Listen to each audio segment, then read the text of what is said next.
the scholarship 2011 to 2014 for her PhD at the University of Essex, UK.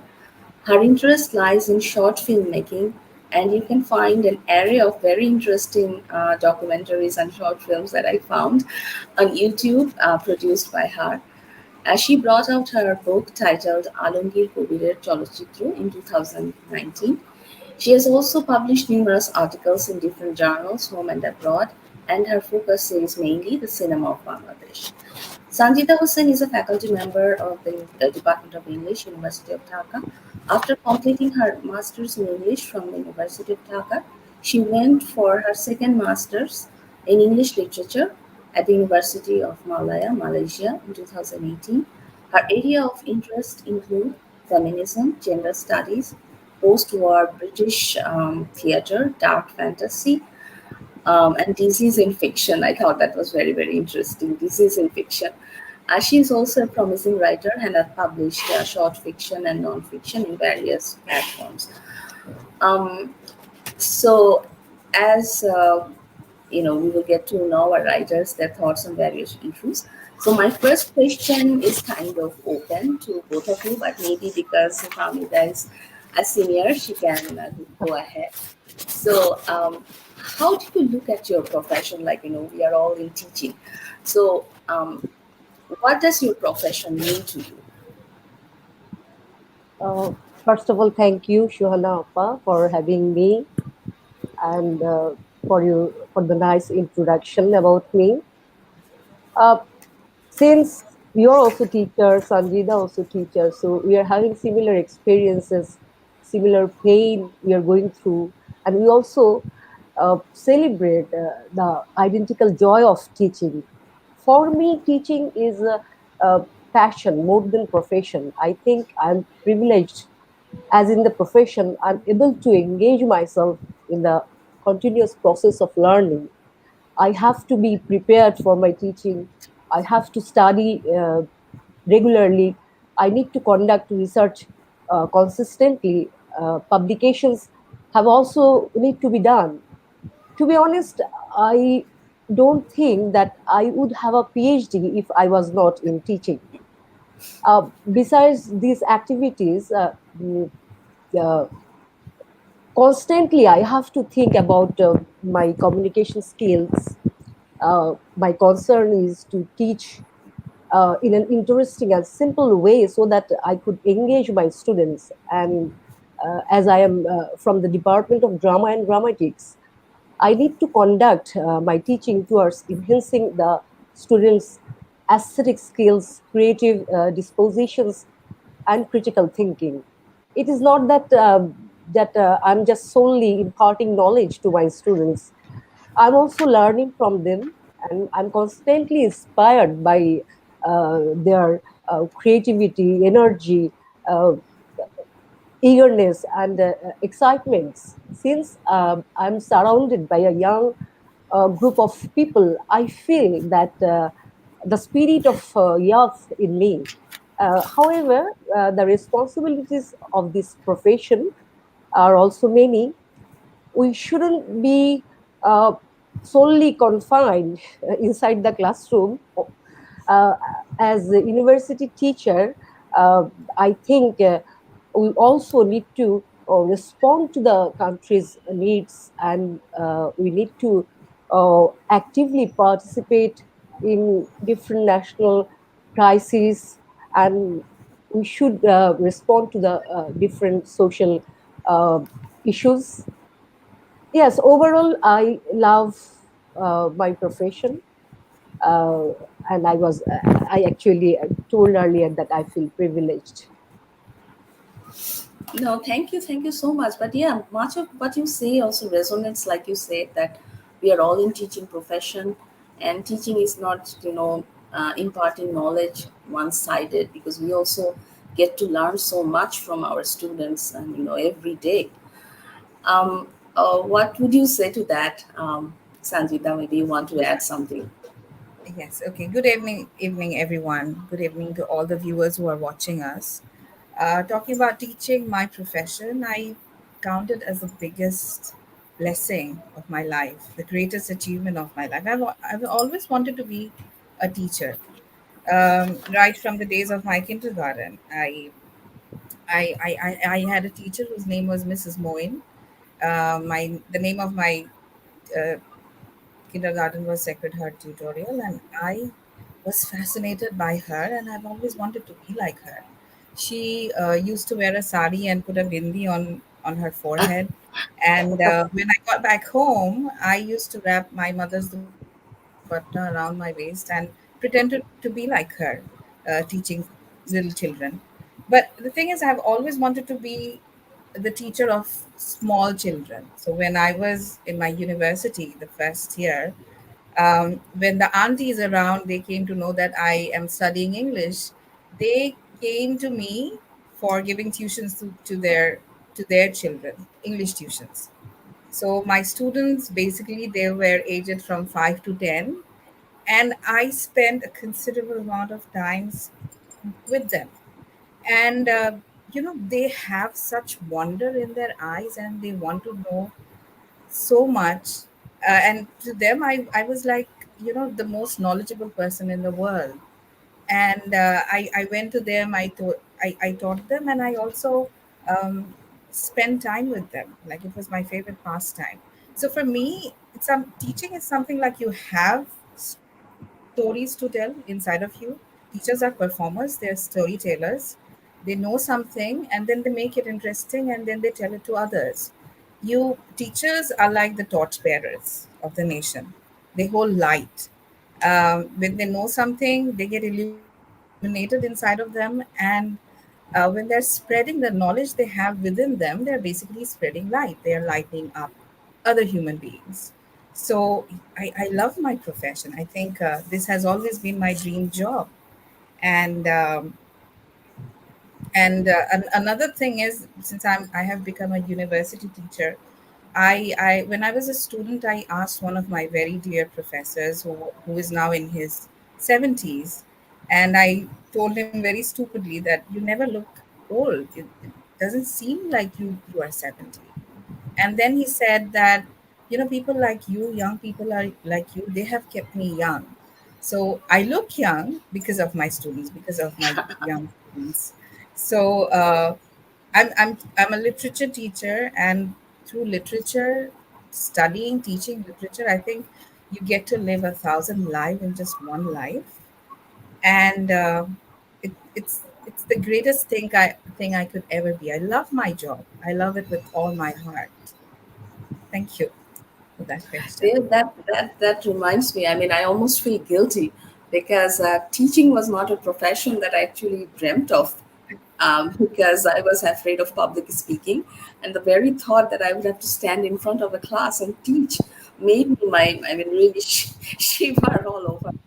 But I started like teaching at a school just as a kind of experiment, and I found that actually it's very rewarding. And that's Yes, when I yes. actually thought of switching to teaching.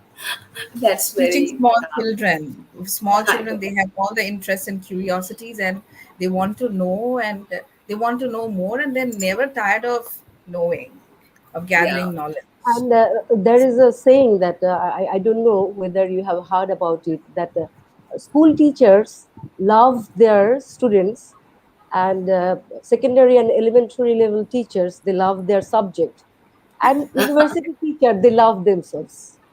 Because they're Oh really, my God. Because we are research. all university teachers, that's not saying anything very highly of us. But Yes. all right. Okay. Jokes apart. Maybe true for certain people. So Maybe true for yeah, but few I mean, people. probably there is a grain of truth in it. But jokes apart, like since you're talking about this, have you ever had any conflict between your profession and your personal life?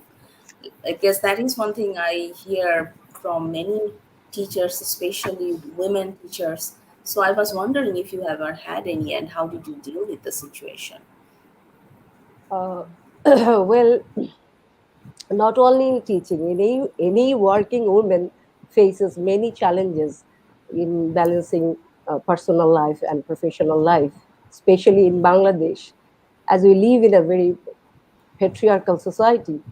Even if women are uh, economically independent, and many women are participating in the working force, household chores are largely meant to be performed by women. So there is an uh, unequal distribution of work at home. And um for me, this reality is also kind of the same. I have to cook, I have to keep the house clean. I need to look after my children's studies. And at the same time, I have the responsibilities of teaching. So, to be perfect in the two places is really tough. And Time management, right? and it takes 24 hours a day to raise a child, but I can't give that much time to my children, and I still sometimes feel guilty about it. And I try to give quality time whenever we are together. Let me share you one of my personal experiences. uh, when I went to the UK for doing a PhD, I took my children with me, and my husband didn't accompany us. And in the course of doing the PhD and raising two children abroad, I actually, at certain point, I suffered a major stroke, and it nearly took 1 year for me to be in a normal position again, because initially I was paralyzed in the left side. But anyway, I finally I was able to cope with the situation, and Alhamdulillah that I have finished my PhD. So why I have mentioned these incidents of my personal life, because uh, uh, with the pressure of work and home, actually we sometimes uh, had to struggle a lot, and we get into so many problems, but still we are coping with the situation. And I would say that women are having more adaptability than men. And so should I talk about my filming now, as you asked? Yeah, How I was also wondering because if it is like being an academic and being a filmmaker, because I also write, I also do other things. I know that sometimes, things clash and cause a lot of problems. So yes, so, please. actually if I mm, talk about my filming, actually, I originally started my career as a television producer, program producer. From there, I got the schooling in making video films. And television program have certain tendencies that it has to be entertaining and should have marketability and viewership. So in the earlier stage of my career, when I started working with ETV in 2000, I had to also produce a lot of entertaining shows. And one show was called Kena Kata. This show was it was a regular show hosted by Joya Ahsan, the famous actress. Joya Yes. Ahsan, Shubhurna Mustafa also have done a regular series with me. That show was called Shabdu Jabdu. So I have done several series there, and one of shows in at Ekusha Television. But since I had the desire to make documentaries from the beginning, I started a documentary series in 2005 when for Channel One. Then I started working at Channel One. In the meantime, I worked in the Bengal Foundation, for which I made nearly 15 to 16 documentary films covering art events, um, artists of prominent artists of Bangladesh like Monirul Islam, Kayum Choudhury, singer like Nilufar Yasmin, and many others. So the period I made films was actually mainly before my entrance to academia. And the initial 2 years also of my career as a teacher, I was able to make films. And that moment, I had the support from my mother. And that moment also, I had my babies. So since my mother left in 2016, I felt that I lost my half of my strength. Anyway, let's come back to that position that after my entrance to academia, I had to focus on more uh, on research and publications, and that's why I couldn't give much time to my passion in filmmaking now, or for the last couple few years. Moreover, I was out of the country nearly for 6 to 7 years. First, I was in Korea for doing my second master's in graphic design from 2002 to 2009, and then in the UK from the end of 2011 to 2017. So it was a huge gap. And after returning to Bangladesh, I was, as I told earlier, that I was more into Yeah, teaching. So my boys are also at the crucial stage of their education. So I need to give them time. And so now I'm not able to make quality time for the for to make films because of my present reality as a teacher and a mother. But this reality also gives me pain. Uh, uh, I have the strong desire to come back to filmmaking, probably after some times. I hope you do because I have seen the things that you have on YouTube, and I really love them.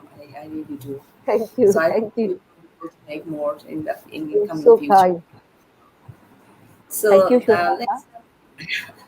let's now come to Sanjida. So I mean, yeah, Family madam, I found you, and let me just tell you that I was a regular viewer of Kenakata, that show. Oh, really?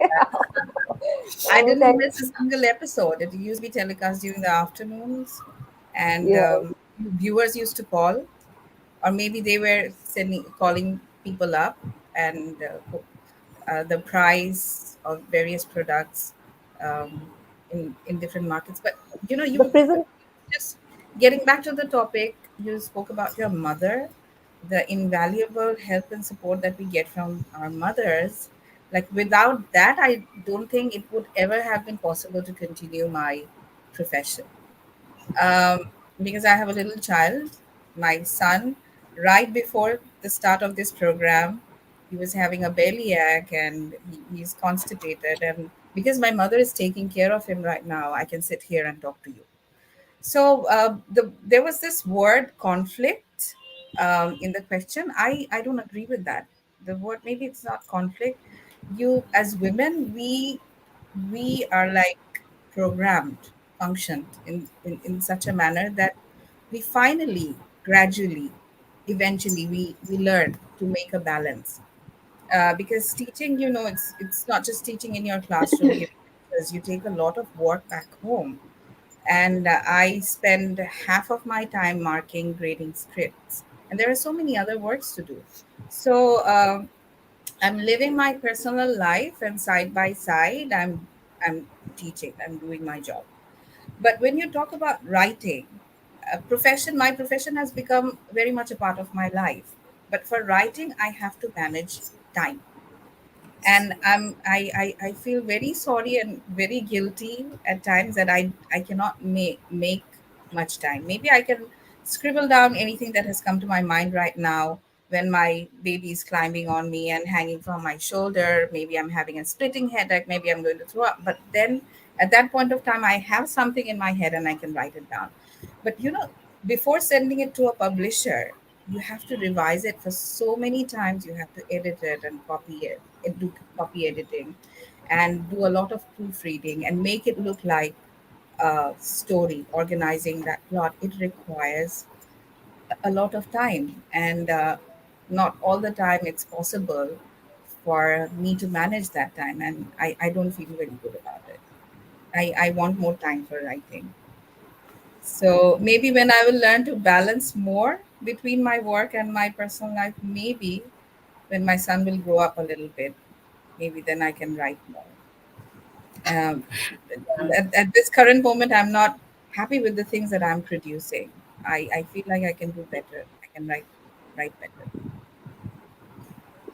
But I must tell you that I really enjoy reading your stories because Oh, I feel that they Thank you have a so very, much. fresh look at things, and many of them are from the perspective of mothers. And I'll come Yes. back to it a little later.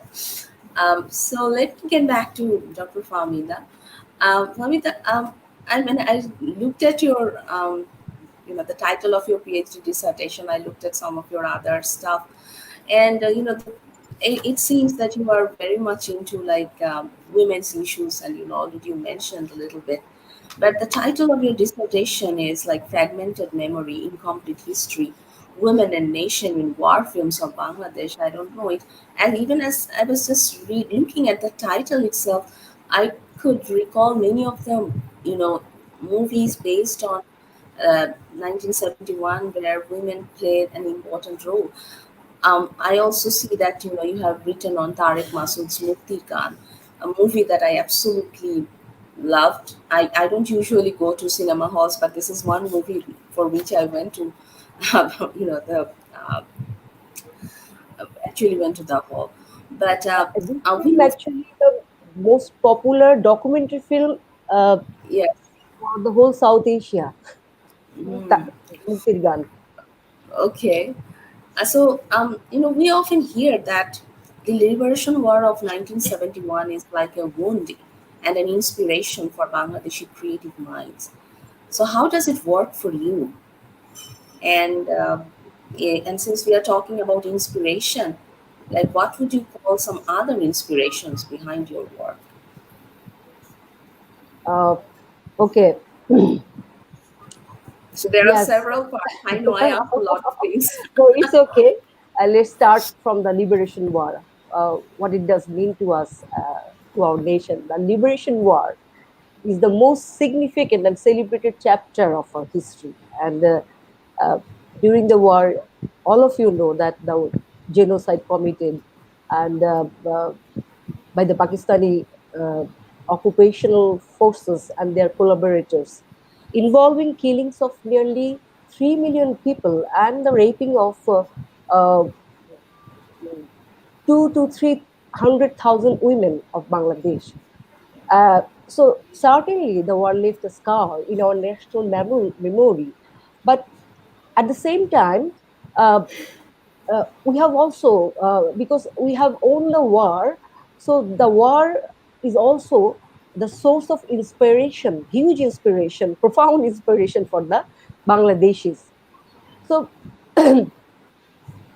you note that we call the liberation war Mukti Juddha. Here, Mukti connotes the profound perception of the uh, mm, freedom that actually goes beyond the limited meaning of Shadhinata, independence. So, what we does we you see that we prefer to call liberation war as Mukti Juddha rather than Shadhinata Juddha. So, and certainly the war has been a recurrent theme in Bangladeshi cultural and political discourses. And since after the war, different form of arts discourses have been featuring and focusing on the theme of the war very vigorously. And I am also immensely inspired by the ethos of the liberation war. And I feel uh, proud of thinking that, okay, I am the part of the Bangladesh and we have the that sort of chapter like liberation war uh, for which we feel proud. So, but I didn't experience the war as I was born after several years of the war. But in my memory, I can picture the war. I draw this from my experience of watching different war films, and also due to my encounters with different war narratives. So, and I've also heard stories from my parents uh, about their experience during the war. So I have developed a prosthetic memory. That memory is not true; it's prosthetic. Prosthetic memory in me uh, from those references with which I encountered. And prosthetic memory, actually, it is not a soul. possession of a person. It can be a public past. So we all who following the who are born following the liberation war, we also have this sort of prosthetic memory. So now the point is, how was the prosthetic memory, or how is the prosthetic memory is being shaped from our childhood? We have been exposed before the liberation war films or war based films. Those actually represented male protagonist uh, uh, with the heroic posture. They are actually solely fighting. Uh, they are actually represented in war films as the triumph or saga of independence. But in contrast, we see women are represented in a very uh, submissive and suppressed and oppressive roles. Uh, but the reality is, this is not the reality. Liberation war was a people's war. Bengali civilians from all walks of life, regardless of gender, ethnicity, or religious affiliation, participated in the war. Despite this reality, the cinematic memory of the, sorry, I'm taking much time because as you asked, inspiration also, obviously there are inspiration, but there are frustration as well, from which actually my the idea of my thesis derived. So I need to tell a little more. So despite the reality that liberation war was a people's war, uh, the cinematic representation or the cinematic memory and the historiography of Bangladesh also have crafted fragmented images of women in the war, excluding women's real experiences of the war and also their subjectivities. Although in the nationalist discourse of Bangladesh, women as mother appear as a nation symbol, these iconicity also glorified the devotion of the men by their active portrayal in saving the mother nation. Uh, so we also see problematic representation for the female rape victims of the war in films. These women have been framed as the shame or dishonor of the nation. They offered a customary exclusion by their suicide or accidental death at the end of the war films. So, noticing this problematic representation of the war, I thought to write critically on this on the theme and to do a PhD on this area.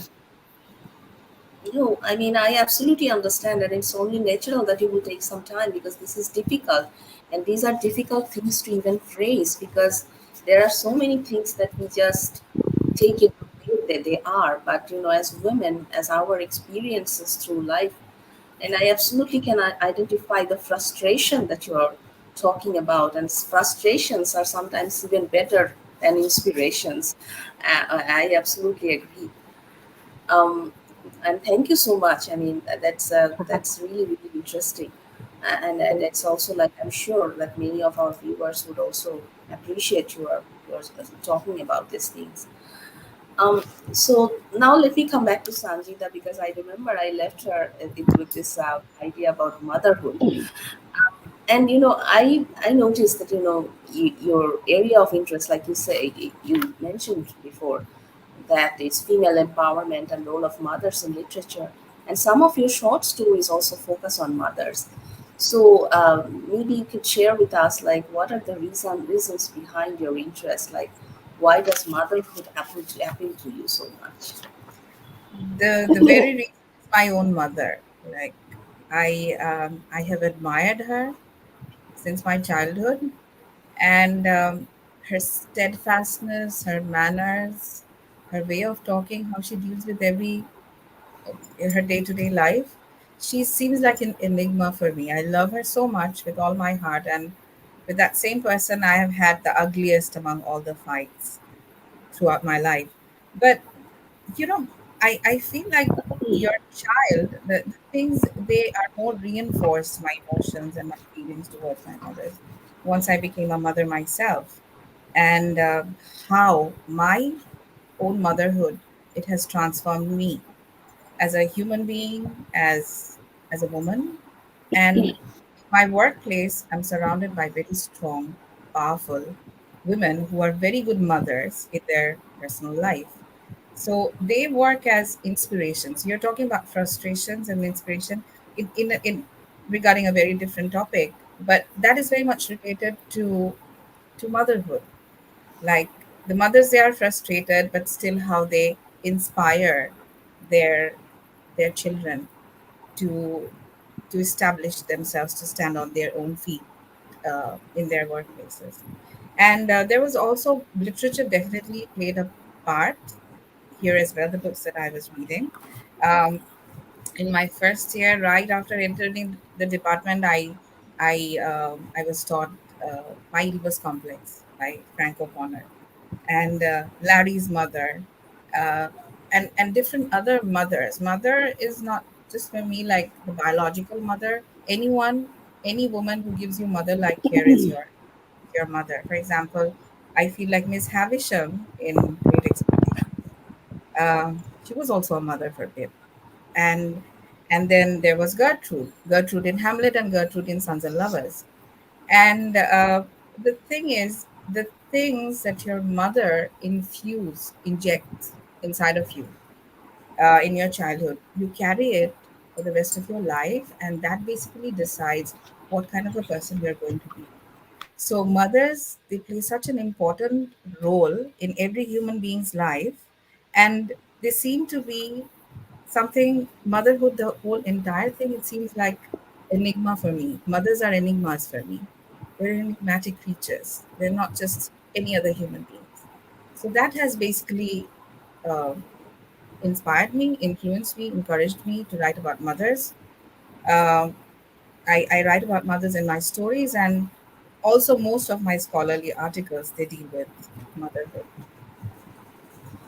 Yes, so I noticed. So definitely that was one question that I wanted to ask you. So since we have addressed issues that are kind of very much relevant to your areas, so here is another question that I think both of you can I can address.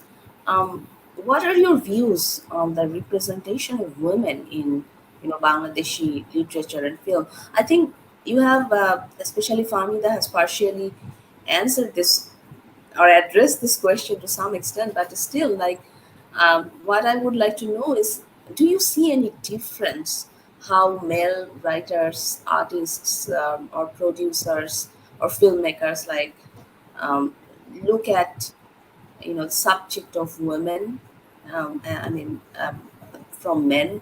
I mean, how does it work, like, for male artists versus female artists when they're representing women in their work? Because this is something that has Uh, bugged me okay. a lot. Actually, in my previous answer, I was answering the issues of representation in war films.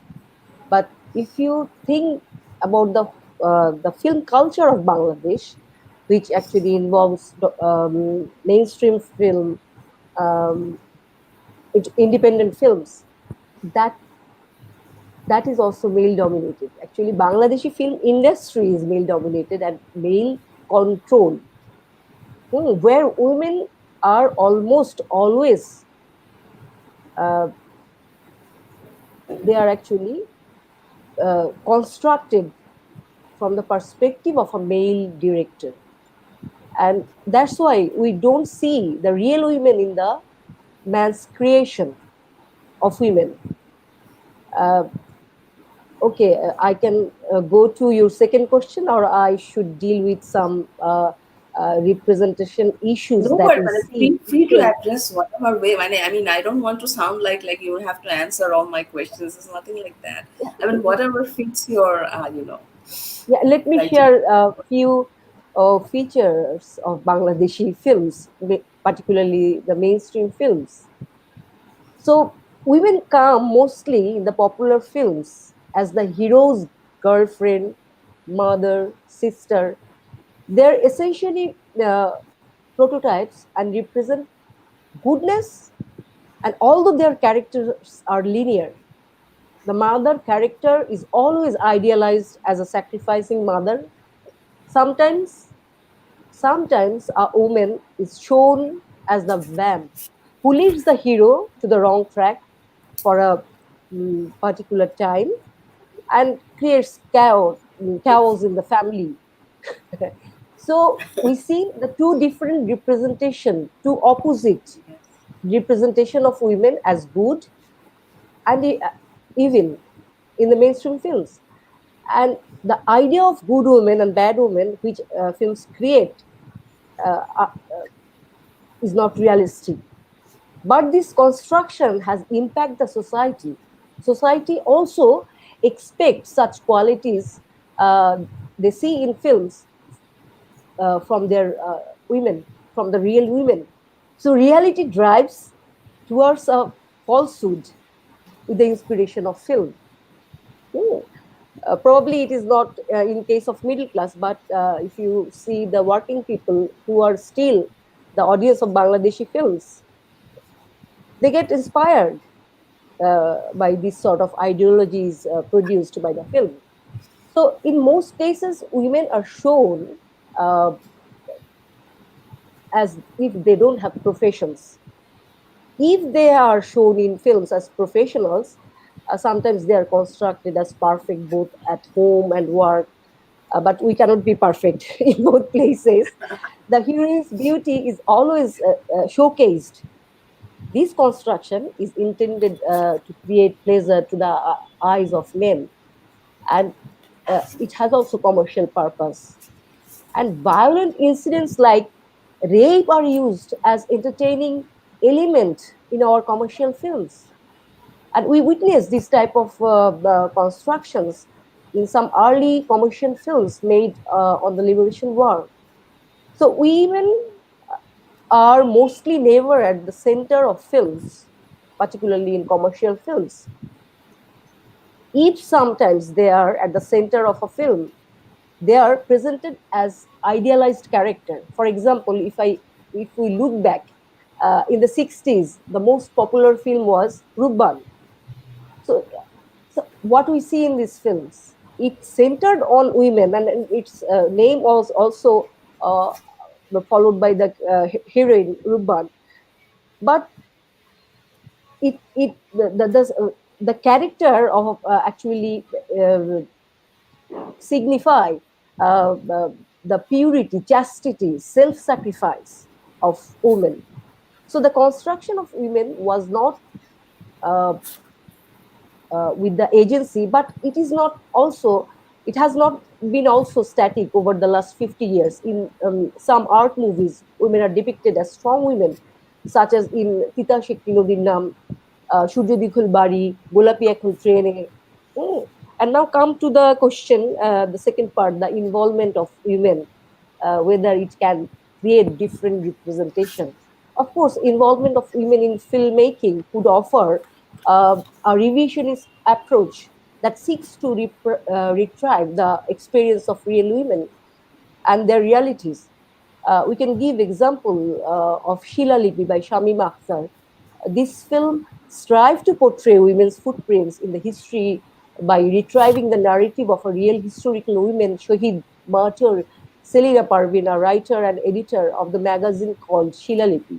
Again, it cannot be guaranteed that all women filmmakers will depict women through a feminist perspective, because in the mainstream films we see many women filmmakers, not many, uh, relatively a small number of women filmmakers are there, but uh, we often see the technique of satisfying the male gaze through the uh, projection and portrayal of women as a spectacle uh, in their films. So it is actually the process of society. Actually, the way we uh, grow up, uh, we are growing up in a patriarchal structure. So even if, as a woman, I may be uh, influenced by this patriarchal structure. Anyway, so these are the I think I have answered your question. uh, is that okay? Ah, well, there is no okay, because this is your perspective, and I think you Yes. have Yes. thoroughly looked at it, like, because patriarchy is a system, and even speaking from within the system is very difficult, because we are always conscious of being judged, and whether we would be termed as a bad woman. So there is that danger all the time. Yes. So, yeah, Sanjita, would you like Yes. to add to I this? would like to differ. I dare to differ with Fahmida Madam a bit, because my views are quite positive. The movies that I'm watching and the stories that I'm reading, like, they are now having very different kinds of portrayals of women. For example, I can tell you about, like, Famila Madam said that during in the war movies, the women, they were submissive, they were playing very oppressive roles, and they were basically excluding women's real life experiences, and they were portraying sacrificial mothers. But I can tell you, I have seen recent TV dramas, and they show you layers of motherhoods in all their different shades. These mothers are not sacrificial, not at all. Are They you can. watching Bangladeshi popular film? Sorry to uh, interrupt. Sorry. yes, I'm coming to that. I'm coming to that. Okay. But let me just start my discussion with the drama, the TV dramas. Um, it was Eid holidays, and I watched a few dramas on YouTube. So, these mothers are not sacrificial. They hamper the child's individuality. They even tend to destroy, do everything to create hindrances and stones, impediments in their love lives. I'm talking about the very recent things that are being made. And coming back to writing, I was fortunate enough to do a review of Sohanapa's anthology, the collection, the very recent collections. And the women I have seen women portrayed by the short story authors, they are very different. I grew up reading the writers of West Bengal, Buddhadev Guha, Sunil Gangopadhyay, how they portray women as someone very, like, soft and delicate and tender, and not raising their voice. They just decorate them as dolls and um, সাজিয়ে রাখার মতো একটা জিনিস। But then I came across Shamresh Mojumdar and how they were struggling and how they faced the challenges of life, whatever challenges the life was offering to them. So I have I have felt the changes. I have seen the movies of the 60s, 70s, 80s, and 90s. 90s movies, they were horrendous, the way they portrayed women. But I'm very hopeful about the new movies that are being made. Um, and I have recently watched a movie. Uh, the central character was a male, and but if you, like, watch the movie very carefully, you can see that at the backdrop there's a woman who is basically the driving force of the plot. He is making the movie go ahead, progress over the period of time. And I admit that I don't know much about films. That's not my area. I'm very sorry. Maybe I know a lot less than Madam. But the thing is, I feel really hopeful by the way the portrayals I have seen, I have viewed very recently. But I also feel that there should be more women storytellers, female filmmakers, because women, they have to tell their own stories. They cannot always be portrayed through the lenses of men. And you spoke about Sheila Lipi, and maybe we need more movies to be made by the filmmaker of Sheila Lipi. And the society is changing, our views are changing, and I'm very hopeful that I can perceive that change in various mediums, in literature, in movies, in every other mediums. Women's perception, people's perception about women, is changing a lot, and it's quite progressive and liberal, and I'm really happy with that. I hope to see more changes coming. Shohanapa, uh, I saw. I'm very sorry that I couldn't. I forget to mention a film that is actually. Uh, I think it's a feminist movie, and it is a feminist movie made by a man. That is Rehana Mariam Noor. It is such a strong. It is with such a strong uh, portrayal of a woman. And I really, I'm sorry again, I'm feeling guilty as I didn't mention earlier. So, yes, things are I haven't changing. seen the movie, but I look forward to viewing it, to watching it. Like there's so much hype about it, and it's winning prizes everywhere. So yes, things are changing, and we should be very hopeful about these changes. Of course, of course. Yes, things are changing, but I guess I am also kind of old, so sometimes I also lost hope. I'm not Um, over. Don't say yes, you are that. right. There are things that are coming up, and we should also look at the bright sides of things. Absolutely. Um, so let's. I think we have become very serious. So let's try to look at things a little in a little lighter mode. And I mean, we have roughly like about 30 minutes left. Um, I also, there's something like writers, intellectuals, everybody like we have stepped in a new world. Like there are like so many different platforms these days, not just newspapers, not just TV, but there is this podcasts, blogs, YouTube, Twitter, Instagram. um, this is like really taking up a lot of attention. As if you are like I have been told that if you are not on Instagram, you are not cool. So that I also feel that okay, maybe this is time that I should think about opening an Instagram account. But so I was interested in I was wondering, like, do you find them useful? Do you find them useful, intriguing? How do you look at this all these new platforms? Do they seem helpful to you? Do you use them? Um, Should I yeah, so go start? ahead. Yeah. Okay. First of all, I need to tell that I'm not cool. I don't have any Instagram account. So, so it's kind of similar to you. So I mostly find social media helpful for me as a researcher.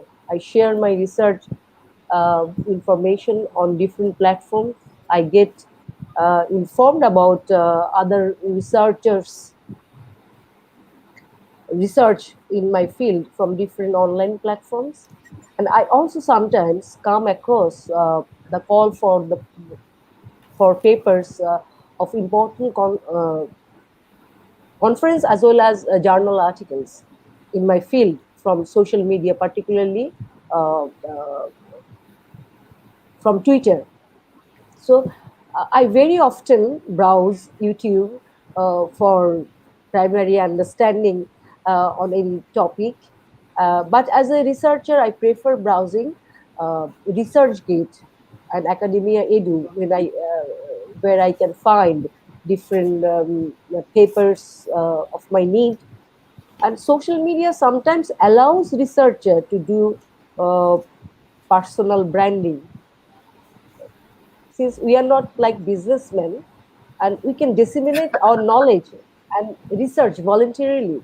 So for this, social media is very helpful. For example, during the lockdown period, due to the spread of COVID-19, I hosted a regular online live talk show uh, named Film Talk with Fahmida. So it was with the participation of the film related personalities from and beyond Bangladesh. And audience also participated with their questions.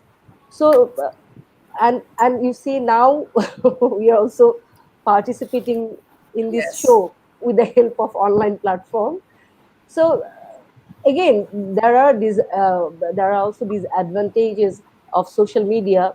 uh, uh, there are so many fake news, information spreading out, and you need to identify which is wrong and which is correct. Sometimes we spend too much time on social media, um, which is also very disturbing, and it may cause sometimes depression. Uh, but overall, I think social media is helpful for us. Yeah, Sanjida. So, like talking about my area, the writers they want response from their teachers. You cannot just write things down and hide it under the table. You have to let the world know. So whenever Swana Appa publishes one of my stories and she sends me an email that hey, your story is published, I post it on Instagram. I have an Instagram account. Oh, you are uh, kidding. No, I thought she might because this that's also younger generation, at least yeah, in Oh, our country. but So I I know have, that. sorry, you're saying Go something. ahead. So, but I have deactivated my Facebook account because it was really getting on my nerves. In Mm. Instagram, my circle is very small. I have only 15 friends in my Instagram, and five of them, they never respond to anything, whatever I'm posting. So, but I have to show the world that, I always want response of my writings, of whatever I'm writing, of whatever I'm creating. I have to let the world know. Otherwise, how will people know about my writing? How will they know about my stories? So it's needed. But I always have, as a writer, I always have a responsibility. I have to be very cautious and very aware that I shouldn't be hurting anybody's feelings, or sentiments. That should be taken care of. I think I have to be very aware of that I'm not disrespecting anyone. I'm not creating any trouble, any harm for anyone. That is very important. And the way we should handle our social media accounts, it tells a lot about you, about your personality. So we should be very cautious No, in the way we absolutely. handle. Yeah, absolutely. Okay, so it seems we have been chatting quite a bit, so we are almost at the end of our time. So just a quick question for both of you. Like, what are your current projects? What are you like working on right now? So maybe you can share with our audience, and people are always interested in learning what um, upcoming authors, researchers, academics are doing besides teaching. okay. I'm working on several projects at the moment. Uh, uh, I have to convert uh, a project into research article that is on Rittik Ghatak's Pita Shikti Nodir Naam, and an essay on women director in Bangladesh is also nearing completion, and both of these are written in Bangla. And moreover, I need to work on uh, publishing my PhD thesis. Uh, and recently, an English article that is based on one of my chapters uh, got revision from an international journal. So I have to work on that as well. And a chapter uh, that is due to appear in an edited volume called Routledge Handbook of Bangladeshi Literary Culture, in which Shuhana Appa is also a contributor. So yes, that's my projects at the moment. No filmmaking projects I am having now, but pretty busy with research and publication. Sanjida. I'm so busy with my like such under such work pressure that um, I'm really actually not doing anything right now, but I have plans to do something. I want to write a review of a book which was written by one of my teachers and translated by another teacher. So the writer and the translator both were my teachers. I have been so fortunate enough, and I'm reading that book and I'm planning to write a review on it. And I'm also going to write a research article on LEL, Letitia Elizabeth Landon. You can locate her in the 19th century. She was a very popular romantic poet in the romantic era, but the male authors buried her underground and now she's being rediscovered. So she was called the female Byron during her lifetime. So I'm trying to write a paper on that, on her. Okay. I'll, I think that's it for today. I mean, we have pretty much covered everything that we were planning to discuss on. But I'm really thankful that both of you were able to join today, and it's been such a wonderful session. And I hope that Sanjita, I hope that you will send a short story sometime soon for Daily Star, and I Pamela, hope so I hope too. that you will write for us. So I that love the that reactions from people when they tell me that they have read my stories and how they liked it, like a very fresh perspective. They tell me that yes, the you are best writing thing. something very new, like something we haven't ever seen this thing from that angle. You're presenting a very new angle. So I always Yes, search for people's reaction, my how they feel, how they read my stories, I and you think want that's to what pass all it on writers do. Like, how with yes. was it? The reaction of the reader, the feedback from the reader, that's what we all look for.